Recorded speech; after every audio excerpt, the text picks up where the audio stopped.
चलिए सीधा रुख करेंगे लोकसभा का, जहां केंद्रीय गृह मंत्री अमित शाह क्या कुछ कह रहे सुनाते हैं आपको। आतंकवादियों के द्वारा जो की गई और उसके जवाब में देश के प्रधानमंत्री जी ने दृढ़ इच्छा शक्ति का परिचय कराते हुए ऑपरेशन सिंदूर की सेना को परमिशन दी और हमारे वीर जवानों ने सटीकता बहादुरी के साथ पाक स्थित आतंकवादी अड्डों को चूर चूर करने का काम किया। वो घटना पर जो बहस हो रही है, इसमें हिस्सा लेने के लिए मैं खड़ा हुआ हूं। माननीय अध्यक्ष जी, सबसे पहले पहलगांव में जो नृशंस हत्या की गई निर्दोष नागरिकों की, धर्म पूछकर उनको मारा गया, इनके परिवार के सामने मारा गया और बड़ी बर्बरता के साथ ये हत्याएं की गई, इसकी मैं घोर निंदा करता हूं। और जो मारे गए हैं इनके परिजनों के साथ अत्यंत हृदय की गहराइयों से मैं संवेदना भी व्यक्त करना चाहता हूं। ऑपरेशन सिंदूर के जवाब में पाकिस्तान के हमारे नागरिक ठिकानों पर गोलीबारी की, इसमें भी कुछ नागरिक हताहत हुए, गुरुद्वारा भी टूटा, मंदिर भी टूटा। जो भी नागरिक उसमें घायल हुए हैं और जो हताहत हुए हैं, वो सभी के प्रति मैं पूरे सदन की ओर से गहरी संवेदना व्यक्त करना चाहता हूं। माननीय अध्यक्ष जी, कल से यहां पर पक्ष और विपक्ष दोनों की चर्चा चल रही है और स्वाभाविक है, जब इस तरह की नृशंस घटना घटे देश में, तब इस पर मुक्त चर्चा भी होनी चाहिए, चिंतन भी होना चाहिए, आगे न हो इसकी व्यवस्था की भी चिंता होनी चाहिए। माननीय अध्यक्ष जी, मैं विषय पर आने से पहले आपके माध्यम से सदन को और सदन के माध्यम से पूरे देश को ऑपरेशन महादेव जो कल एक हुआ है, इसकी जानकारी देना चाहता हूं। माननीय अध्यक्ष जी, कल ऑपरेशन महादेव में सुलेमान उर्फे फैजल जट, अफगान और जिब्रान, 3 आतंकवादी सेना, सीआरपीएफ और जम्मू कश्मीर पुलिस के संयुक्त अभियान में ऑपरेशन महादेव में मारे गए। और माननीय अध्यक्ष जी, ये जो सुलेमान है, ए श्रेणी का लश्कर तोयबा का कमांडर था। पहलगाम हमले में और गगनगिर आतंकी हमले में वो लिप्त था। इसके ढेर सारे सबूत हमारी एजेंसियों के पास है। अफगान ए श्रेणी का लश्कर तैयबा का आतंकवादी था और जिब्रान भी ए ग्रेड आतंकवादी था। और माननीय अध्यक्ष जी, मैं सदन को और सदन के माध्यम से पूरे देश को बताना चाहता हूं, जिन्होंने बैसरन घाटी में हमारे प्रवासियों को, नागरिकों को मारा था, ये तीनों आतंकवादी ये थे और तीनों मारे गए।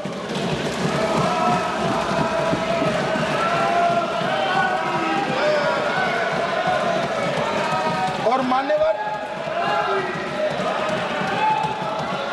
मैं आज इस सदन के माध्यम से सेना के पैरा 4, सीआरपीएफ के सारे जवान जो अभियान में शामिल थे और जम्मू कश्मीर पुलिस के जो जवान थे, वो सभी को सदन और पूरे देश की ओर से बहुत बहुत साधुवाद देना चाहता हूं। माननीय अध्यक्ष जी, मैं इस ऑपरेशन महादेव के बारे में थोड़ा डिटेल में बताना चाहूंगा। ऑपरेशन महादेव की शुरुआत 22 मई 2025 को, एक प्रकार से तो जिस दिन हत्या हुई थी उसी दिन रात को 22 मई 2025 को हुई। जिस दिन हत्या हुई थी उसी दिन रात को एक सुरक्षा मीटिंग की गई थी जम्मू कश्मीर में। ये पूछ रहे थे, कोई गए नहीं, सिर्फ राहुल गांधी गए।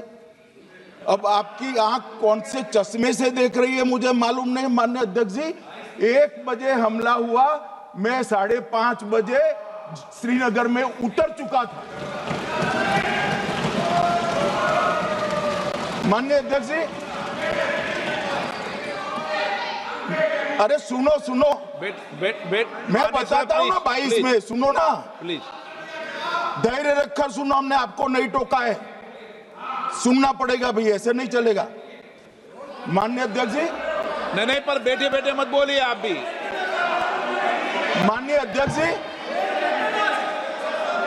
माननीय अध्यक्ष जी, 23 अप्रैल को बैठे टिप्पणी मत करिए। एक सुरक्षा मीटिंग की गई। सभी सुरक्षा बल, सेना, CRPF, BSF, Jammu Kashmir police, और सबसे पहले उसमें निर्णय किया गया कि जो नृशंस हत्यारे हैं वो देश छोड़कर पाकिस्तान भाग न पाए, इसकी हमने पुख्ता व्यवस्था की और भागने नहीं। 22 मई को आईबी के पास एक ह्यूमन इंटेल आई और एक क्षेत्र के अंदर, दाची गांव क्षेत्र के अंदर आतंकवादियों की उपस्थिति की सूचना मिली। आईबी और सेना द्वारा दाचीकाम क्षेत्र में अल्ट्रा सिग्नल कैप्चर करने के लिए जो इंस्ट्रूमेंट हमारी एजेंसियों ने बनाए हैं, इसके द्वारा इस सूचना को पुख्ता करने के लिए मई से 22 जुलाई तक लगातार प्रयास किए गए। ठंड में ऊंचाइयों पर हमारे सेना के अधिकारी पैदल इनके सिग्नल प्राप्त करने के लिए घूमते रहे, आईबी के अफसर भी घूमते रहे, सीआरपीएफ भी घूमती रही, और मान्यवर 22 जुलाई को हमें सफलता मिली। सेंसर्स के माध्यम से आतंकवादी होने की पुष्टि मिल गई। तब 4 पैरा जो हमारी सेना का एक हिस्सा है, उसकी नेतृत्व में 4 पैरा के जवान, सीआरपीएफ के जवान और जम्मू कश्मीर पुलिस के जवान मान्यवर एक साथ ये आतंकवादियों को घेरने का काम किया। सेना, सीआरपीएफ, जम्मू कश्मीर पुलिस की मीटिंग भी की गई। जो 5 ह्यूमन एसेट्स थे उनको भी वहां भेजा गया, और कुल मिलाकर कल जो ऑपरेशन हुआ, इसमें हमारे निर्दोष नागरिकों को मारने वाले तीनों आतंकी मौत के घाट उतार दिए। मान्यवर, तीनों के नाम मैंने बताए हैं, सुलेमान उर्फे फैजल जट, अफगान और जिब्रान। मान्यवर, वो तो एक आशंका थी कि यही लोगों ने घटना की है, मगर मैं बाद में एनआईए की जांच पर आता हूं, एनआईए ने पहले से ही इनको, जिन्होंने आसरा लिया था, वो लोगों को गिरफ्तार कर रखा था। उनको खाना पहुंचाने वाले लोगों को अपने कब्जे में रखा था। तो जब आतंकवादियों के शव श्रीनगर आए, इनसे पहचान कराई गई। 4 लोगों ने पहचान लिया, यही 3 लोग थे जिन्होंने पहलगांव में आतंकी घटना को, मगर हमने इस पर भी भरोसा नहीं किया मान्यवर, कोई जल्दबाजी नहीं की। हमने जो आतंकी घटना स्थान से कारतूस मिले थे, वो कारतूस का एफएसएल रिपोर्ट पहले से करा कर रखा था, और चंडीगढ़ सेंट्रल एफएसएल के अंदर बैलिस्टिक रिपोर्ट के आधार पर उनका रिपोर्ट तैयार था। जब ये कल आतंकवादी मारे गए, इनकी 3 राइफलें पकड़ी गई, एक M9 अमेरिकन राइफल थी और 2 AK-47 राइफल थी। जो कारतूस मिले थे वो भी M9 और AK-47 के भी थे, मगर हमने इससे भी संतोष नहीं माना। ये राइफलों को एक विशिष्ट विमान के द्वारा कल रात को 12 बजे चंडीगढ़ पहुंचा गया और पूरी रात फायरिंग कर कर इसके भी खाली खोखे जनरेट किए गए। 2 खोखों का मिलान किया गया, राइफल की नाली और निकले हुए खोखों का भी मिलान हो गया। तब ये तय हो गया कि इन्हीं 3 राइफलों से हमारे निर्दोष नागरिक मारे गए। और मान्यवर, आज मैं सदन को बताते हुए बहुत खुश हूं। मोदी जी ने ऑपरेशन सिंदूर कर आतंकवादियों को जिन्होंने आतंकवादियों को भेजा था उनके आकाओं को जमीन में मिलाने का काम किया था। सेना और सीआरपीएफ ने वो आतंकवादियों को भी समाप्त कर दिया। और मान्यवर,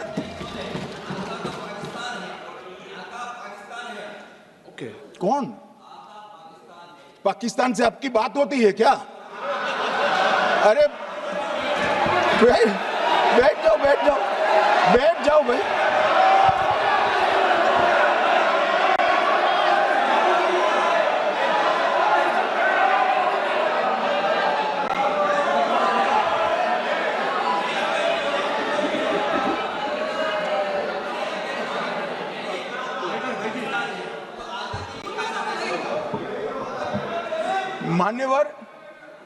मान्यवर, मैं बताता हूं कैसे इनके आका मारे गए, वो भी नाम के साथ बताता हूं, जगह के साथ बताता हूं, घंटे, मिनट और सेकंड के साथ बताता हूं। मान्यवर, मैं तो अपेक्षा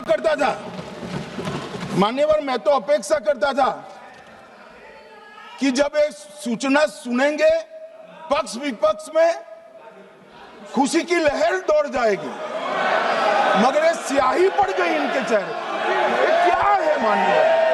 किस तरह की पॉलिटिक्स है भाई? आतंकवादी मारे गए, आपको इसका भी आनंद नहीं है?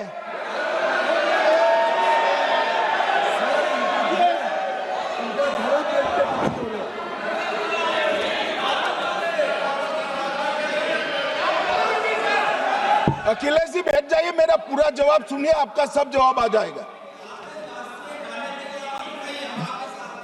भाई, आप आतंकवादियों का धर्म देखकर दुखी मत होइए।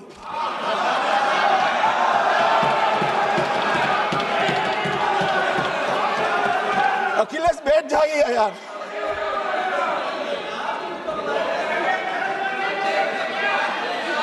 अखिलेश जी बैठ जाइए।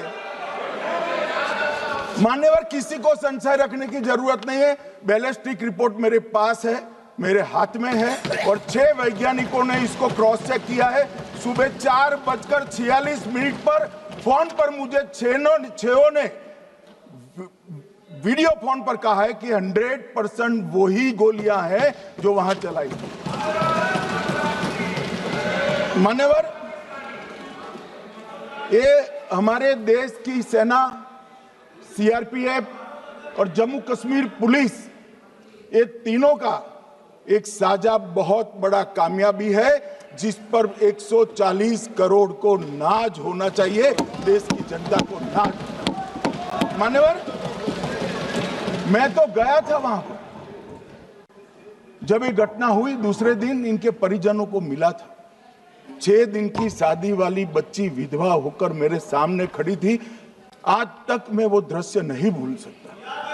मगर आज सारे परिजनों को मैं कहना चाहता हूं कि मोदी जी ने ऑपरेशन सिंदूर से भेजने वालों को भी मारा और हमारे सुरक्षा बलों ने जिनको भेजा था उनको भी मारा और एक ऐसा सबक सिखाया है कि आने वाले कई दिनों तक कोई ऐसी हिम्मत नहीं कर पाएगा।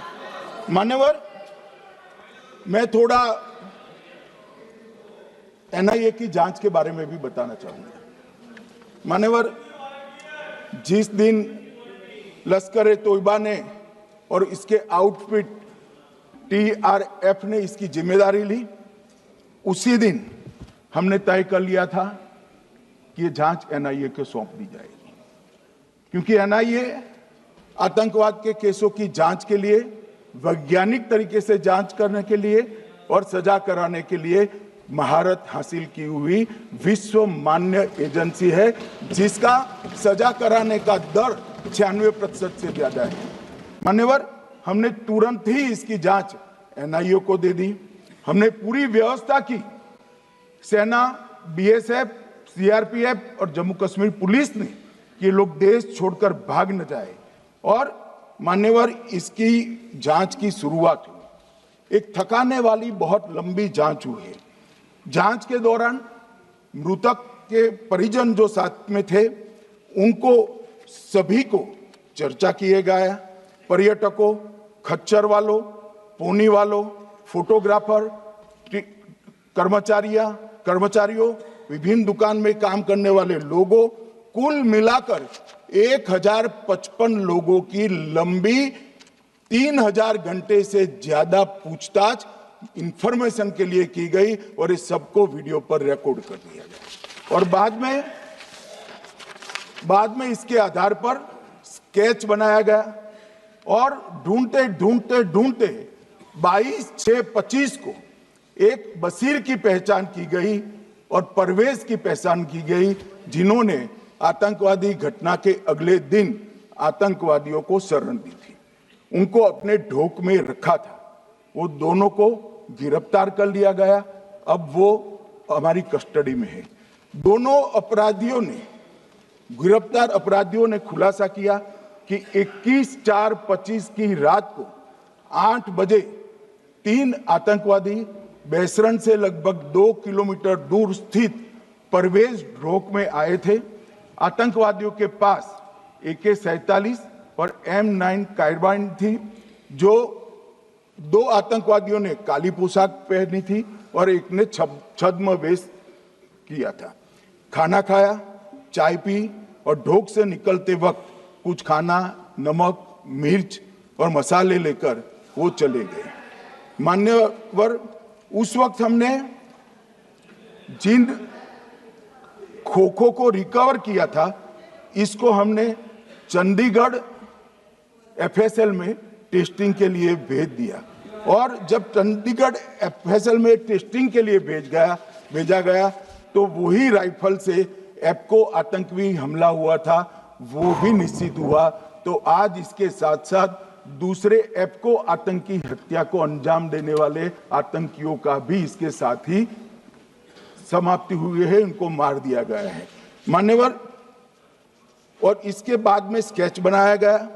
गिरफ्तार किए गए दोनों आरोपियों की माता जो थी, इन्होंने ये तीनों आतंकियों के मृतदेहों को पहचान लिया है। दोनों आतंकवादी घटना में साथ लेने वाले उनके साथियों ने भी पहचान लिया है। और अब उसकी FSL की पुष्टि भी आज सुबह 4 बजे हो गई थी। अब मैं जांच का पूरा ब्यौरा बताना चाहता हूं। मान्यवर, ये हमले में 3 पाकिस्तानी आतंकवादी थे।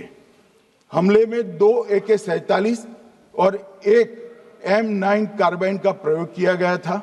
और अब जो पकड़े गए हैं, इसके सुलेमान के कारण एप्को का मामला भी आज रिजॉल्व हो रहा है और आतंकवादियों को पनाह देने वाले 2 स्थानीय लोगों को भी इस केस में पकड़ लिया गया है। अब मान्यवर, कल पूछते थे कहां से आए, कहां गए, किसकी जिम्मेदारी है। भाई, जिम्मेदारी हमारी ही है। हम सरकार में हैं, हमारी ही जिम्मेदारी है। मगर मैं पूछता हूं, जब आप सरकार में थे तब क्या क्या हुआ था, इसकी जिम्मेदारी किसकी थी और क्यों निर्वहन नहीं किया, वो भी बाद में पूछूंगा। जरा धीरज से सुनना। मगर मान्यवर, मुझे एक बड़ा दुख हुआ। कल इस देश के पूर्व गृह मंत्री चिदंबरम जी ने सवाल उठाया कि क्या प्रूफ है कि ये आतंकवादी पाकिस्तान से आए। और मान्यवर, कब उठाया? जब संसद में चर्चा होने वाली थी। क्या कहना चाहते हैं चिदंबरम साहब? किसको बचाना चाहते हैं? पाकिस्तान को बचाकर आपको क्या मिलेगा? वो ये कह रहे हैं कि और क्या है, मत जवाब दो।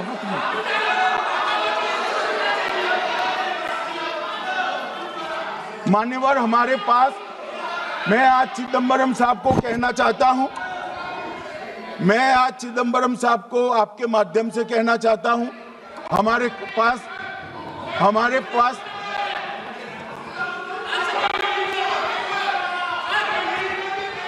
मान्यवर, हमारे पास प्रूफ है, वो भी मैं सदन के सामने रखना चाहता हूं कि तीनों पाकिस्तानी थे। 3 में से 2 के पाकिस्तान के वोटर नंबर भी आज हमारे पास उपलब्ध है। मान्यवर, ये राइफलें हैं, ये राइफलें भी हमारे पास उपलब्ध है। इनके पास से जो चॉकलेटें मिली हैं, वो चॉकलेटें ढोक में से मिली, वो भी पाकिस्तान की बनाई हुई चॉकलेट है। मान्यवर, ये कहते हैं कि पाकिस्तानी नहीं थे, इसका मतलब पूरी दुनिया के सामने इस देश का एक पूर्व गृह मंत्री पाकिस्तान को क्लीन चिट दे रहा है।